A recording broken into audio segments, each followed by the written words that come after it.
Kali ini Pak Jokowi kayaknya milih tidak tinggal diam. Selama ini dia biasanya kan hanya diam-diam saja bahkan ketika kena fitnah yang udah nggak masuk akal. Tapi sekarang mungkin karena dia bukan lagi presiden, dia memilih menjawab. Dengan nada tajam tanpa tedeng aling-aling.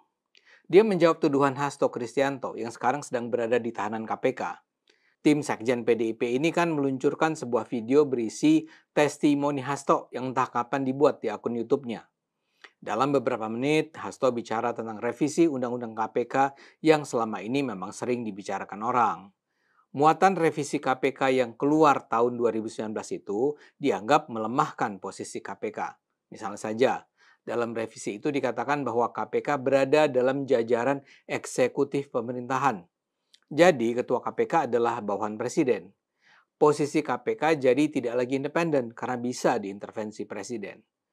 Dalam video singkat ini, Hasto membantah bahwa dalang dari revisi tersebut adalah PDIP ataupun Megawati. Yang mendalangi revisi, kata Hasto, adalah Jokowi.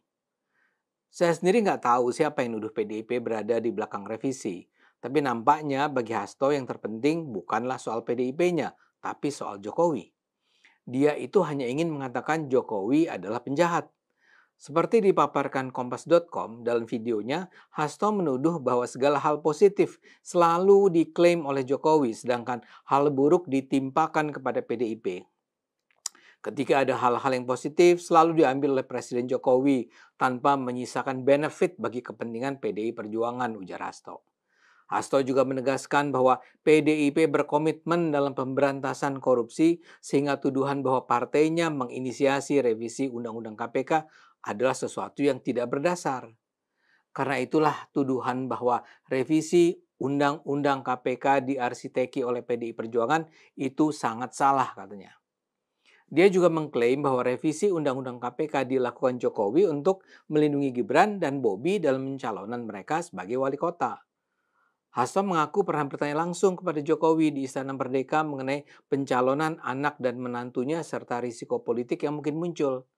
Bahkan kata Hasto, seorang menteri di kabinet Jokowi pernah mengungkapkan bahwa diperlukan dana sebesar 3 juta dolar Amerika untuk meloloskan revisi Undang-Undang KPK. Saat itu Pak Menteri yang jadi kepercayaan Pak Jokowi ini menyampaikan bahwa kira-kira akan diperlukan dana sebesar 3 juta dolar Amerika untuk menggolkan revisi Undang-Undang KPK, ujar Hasto dalam video itu. Dan mengapa kemudian berjalan mulus? Ya karena Presiden memang punya kepentingan untuk melindungi Mas Gibran dan Mas Bobi, katanya lagi.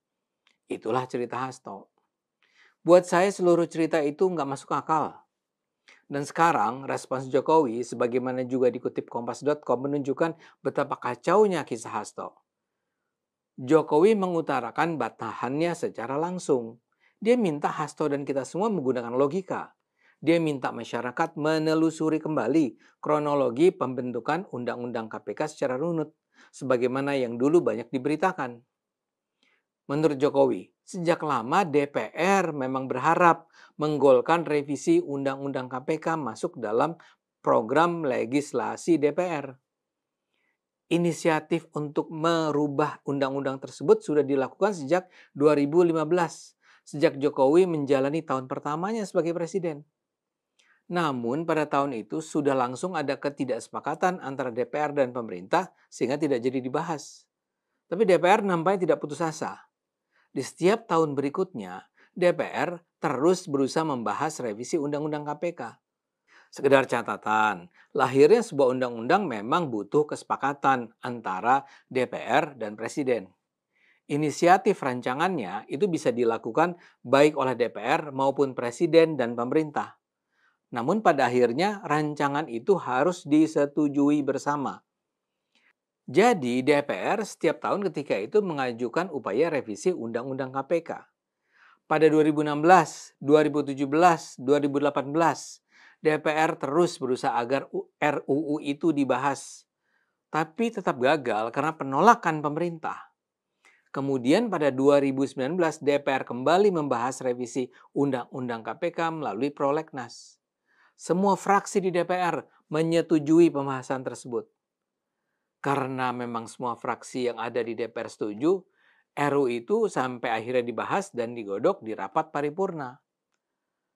Namun Jokowi menegaskan itu semua adalah inisiatif DPR.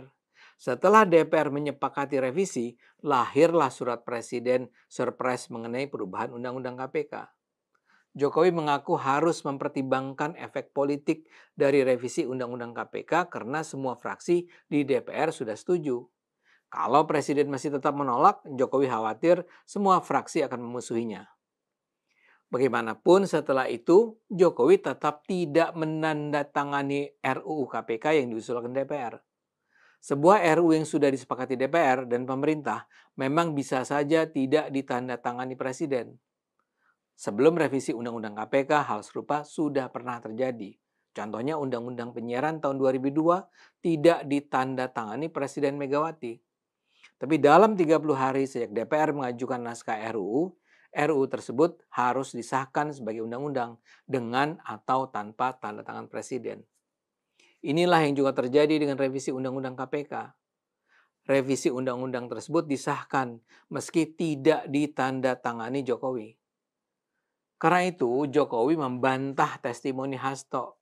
Menurut Jokowi, Hasto hanya mengarang cerita. Semua orang bisa membuatnya, ujar Jokowi.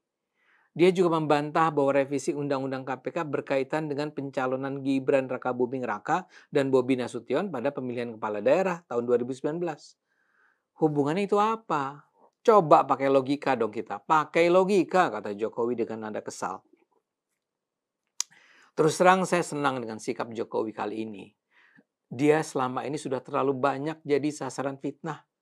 Dia selama ini kalem saja menghadapi itu semua dan mungkin karena itu para pembencinya semakin senang membuat cerita-cerita bohong mengenainya. Fakta sejarah yang ditampilkan Jokowi kali ini secara jelas menunjukkan tidak mungkin Jokowi berada di belakang revisi Undang-Undang KPK. Entah dengan alasan apa, partai-partai politiklah yang justru terus mengupayakannya. Saya duga PDIP juga berada dalam barisan penyokong revisi. Jadi sangat menggelikan kalau sekarang Hasto membuat sebuah cerita imajinatif bahwa Jokowi adalah dalangnya. Dengan melakukan itu, Hasto kembali terbukti adalah, maaf ya, pembohong besar. Saya berharap para politisi di Indonesia berhenti terus melakukan praktek-praktek semacam ini. Seperti saya katakan, sudah terlalu banyak Jokowi difitnah. Dia misal difitnah sebagai tokoh yang berupaya mengubah konstitusi agar masa jabatan presiden tidak dibatasi 2 kali. Jokowi sudah berulang kali membantahnya, tapi mungkin karena dia selalu membantah dengan penuh senyum, para penyebar kebohongan masih terus menyebarkan cerita itu ke seluruh Indonesia. Dia juga dituduh mengintervensi Mahkamah Konstitusi sehingga MK akhirnya membuat keputusan yang memungkinkan Gibran maju sebagai wapres. Itu juga adalah tuduhan yang terus dia bantah tanpa hasil. Kemarin ini saya hadir dalam acara talk show di Garuda TV bersama antara lain Rocky Gerung. Rocky seperti biasa menyebut cerita bagaimana keputusan MK tentang persyaratan kepala negara itu ditentukan oleh Jokowi. Saya minta dia menunjukkan bukti bahwa Jokowi melakukan intervensi itu.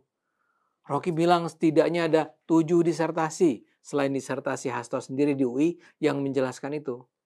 Saya bilang siapa nama penulis disertasi itu karena saya ingin membacanya.